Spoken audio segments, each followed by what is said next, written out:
Pak Rungkat, yang sebelumnya hanya dikenal sebagai orang tua nyentrik yang tersesat di hutan Mandalika, kini menghadapi tantangan besar. Kepala suku pedalaman menatapnya tajam, lalu melempar tantangan yang tidak biasa. Jika kau benar-benar bukan mata-mata, nyalakanlah api, tanpa korak, tanpa alat, hanya tanganmu. Suku itu pun hening, menunggu dalam diam penuh curiga. Pak Rungkat menelan ludah, tangannya gemetar. Ia ingat pelajaran survival yang dulu pernah ditonton di televisi. Dengan sabut kelapa, ranting kering, dan batu tajam, ia mulai membuat gesekan. Detik demi detik berlalu, tapi tak ada asap. Namun tiba-tiba, kilatan kecil muncul. Api menyala pelan. Dalam hitungan detik, nyala membesar.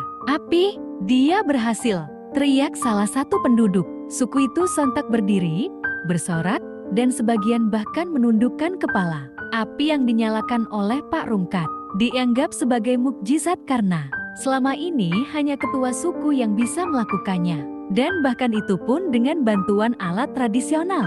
Kepala suku melangkah maju, matanya menyala dengan campuran kekaguman dan ketakutan. Ia mengangkat tangan Pak Rungkat tinggi-tinggi. Orang ini, dia bukan manusia biasa. Dia adalah jelmaan dewa api yang diturunkan untuk membimbing kita, teriaknya lantang. Suasana berubah total. Dari yang awalnya mencurigai Pak Rungkat, kini seluruh warga suku berlutut di hadapannya. Pak Rungkat kebingungan. Saya cuma nyalain api aja, Pak, gumamnya. Tapi tak ada yang mendengar, semua sibuk menyembah dan menyanyikan lagu pemujaan yang menggema di santero hutan. Tak butuh waktu lama, Pak Rungkat langsung dijamu dengan hidangan lezat, daging panggang, buah-buahan hutan, dan minuman fermentasi khas suku. Ia dijuluki Rungadara, yang berarti dewa api dari utara. Namun puncaknya terjadi malam itu. Kepala suku mendatangi Pak Rungkat dengan membawa seorang gadis muda berparas lembut namun bersenjata tombak. Dia anakku satu-satunya. Kami ingin engkau menikahinya, wahai dewa api, agar darah ilahi tetap ada di keturunan kami. Pak Rungkat terdiam. Ia panik. Nikah? Waduh, saya belum siap. Saya bahkan belum pulang ke kampung halaman, bisiknya sendiri. Tapi menolak berarti menghina adat. Ia pun pura-pura batuk-batuk dan meminta waktu berpikir. Gadis suku itu bernama Larima. Ternyata bukan gadis sembarangan. Tatapan tegasnya, ia adalah prajurit terbaik yang ditakuti oleh banyak lawan.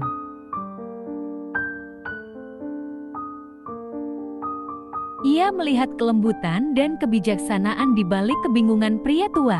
Itu, semakin lama, Pak Rungkat mulai menikmati kehidupannya. Ia diajari cara berburu, memanjat pohon aran, hingga memanggil burung hutan dengan siulan khusus. Suasana hutan pun mulai terasa seperti rumah baru. Namun, di sisi lain, kelompok geng 4G sahabat-sahabat Pak Rungkat masih terus mencarinya. Mereka mendapat kabar samar dari nelayan bahwa seseorang mirip Pak Rungkat terlihat memasuki hutan bersama sekelompok penduduk asing. Kembali ke desa suku, persiapan pernikahan besar sedang dilakukan.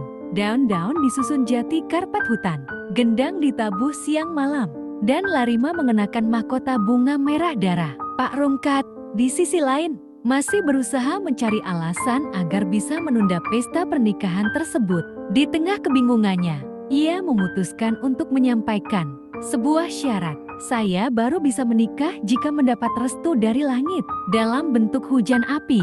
Suku itu gempar. Mereka tak tahu itu hanya akal-akalan Rungkat untuk mengulur waktu. Namun malam itu, tak disangka langit benar-benar mengeluarkan hujan meteor kecil. Cahaya-cahaya melintasi langit hutan, membuat semua penduduk berlutut dan menangis. Dewa api benar-benar diberkati langit, teriak kepala suku.